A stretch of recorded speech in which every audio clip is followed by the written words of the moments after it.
এখন আমরা voice change নিয়ে আলোচনা করব।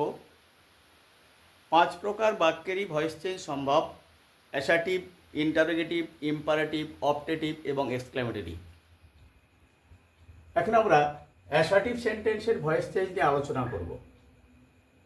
একটা বাক্য দেখে নিই, আই ডু দি ওয়ার্ক।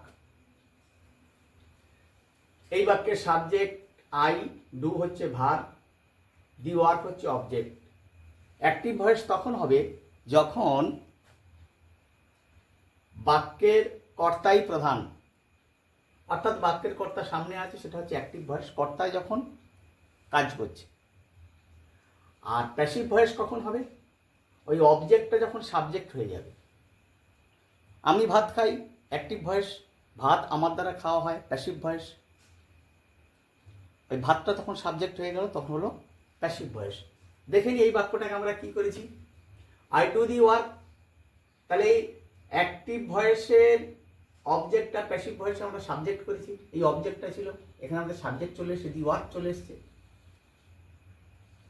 আর কি করেছি না, এটা যে টেন্সে ছিল, অ্যাক্টিভ ভয়েসটা যে টেন্সে ছিল, প্রেজেন্ট টেন্স কিংবা পাস্ট টেন্সে থাকলে বাক্যে অর্থ অনুসারে এবং কর্তা অনুসারে আমরা কি করব, প্রেজেন্ট টেন্সে বাক্যের কর্তা অনুসারে অ্যামিজার এবং পাস্ট টেন্সে ওয়াজ ওয়ার ব্যবহার করব।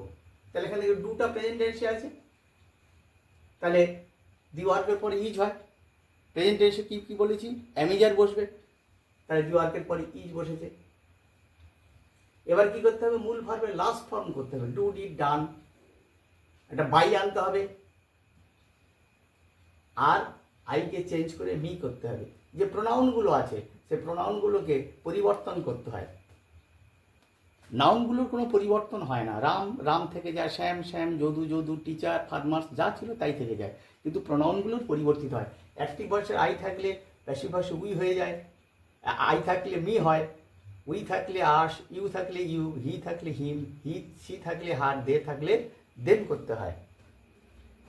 আর একটা বাক্য দেখে নিই, আই হেল্প দি ম্যান, এটা অ্যাক্টিভ ভয়েসে আছে, এটাকে প্যাসিভ করলে কি হবে, এই অবজেক্টটা প্যাসিভ ভয়েসে সাবজেক্ট হয়ে যাবে, দি ম্যান। যেহেতু এটা পাস্ট টেন্সে আছে, তাহলে পাস্ট টেন্সে থাকার জন্য ওয়াজ বা ওয়ার দিতে হবে। এই যে পাস্ট টেন্সে থাকলে ওয়াজ বা ওয়ার হবে, তাহলে দি ম্যানের পরে ওয়াজ হয়, তার জন্য ওয়াজ দিয়েছি আমরা। এই পরে এই যে ভার্ব আছে, ভার্বের last form help, help help, অর্থাৎ ভার্বের পাস্ট পার্টিসিপল ফর্ম হেল্প হলো। এবার একটা বাই নিয়ে আসবো নতুন করে, আর আই চেঞ্জ করে মি। কি হলো সংক্ষেপ আর একবার বলে নিই, যে অ্যাক্টিভ ভয়েস থেকে প্যাসিভ ভয়েসে করতে গেলে আমরা কি করব, যে অ্যাক্টিভ ভয়েসের অবজেক্টটাকে প্যাসিভ ভয়েসে সাবজেক্ট করব।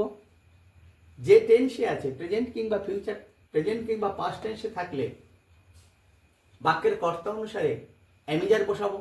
এখানে দি ওয়ার্কটা থার্ড পারসন সিঙ্গুলার নাম্বার, যার জন্য ইজ বসেছি, হির পরে ইজ বসে, রামের পরে ইজ বসে, যার জন্য দি ওয়ার্কের পরে ইজ বসেছি। এবং এই যে মূল ভার্বটা ছিল, মূল ভার্বের লাস্ট ফর্ম করব, ডু, ডিড, ডান, বাই একটা আনবো, মি করব। আর একটা দেখে নিই, I help the man, the ম্যানটা সাবজেক্ট হয়েছে, হেল্পটা পাস্ট টেন্সে ছিল বলে ওয়াজ দিয়েছি, এবারে এইটার লাস্ট ফর্ম হেল্প হয়ে গেছে, আই থেকে বাই মি হয়ে গেছে। নিয়মটা কি বললাম তাহলে এতক্ষণ? মনে রাখতে হবে, অ্যাক্টিভ ভয়েসের অবজেক্টকে প্যাসিভ ভয়েসে সাবজেক্ট করতে হবে।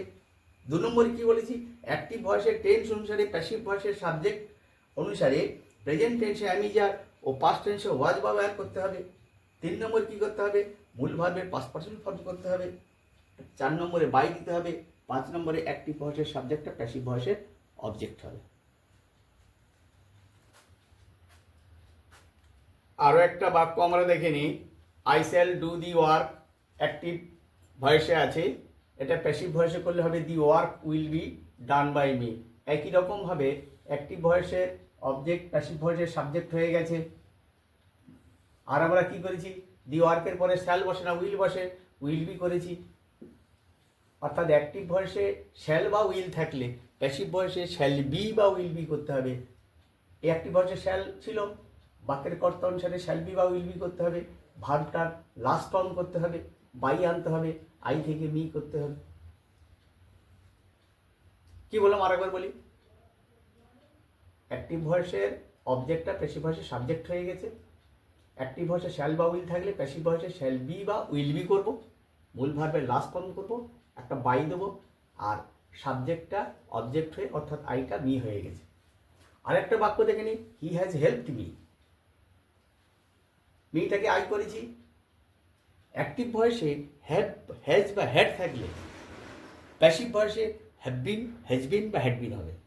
সংক্ষেপে কি বললাম, অ্যাক্টিভ ভয়েসে হ্যাভ, হ্যাজ বা হ্যাড থাকলে প্যাসিভ ভয়েসে have been, has been, had been, এইটুকুটা মনে রাখলেই হবে। তাহলে মি ছিল আই হয়ে গেছে এখানটা, আয়ের পরে হ্যাভ হয়, এখানে হ্যাজ ছিল যেহেতু তাহলে আয়ের পরে হ্যাভ হয়, মানে হ্যাভ বিন।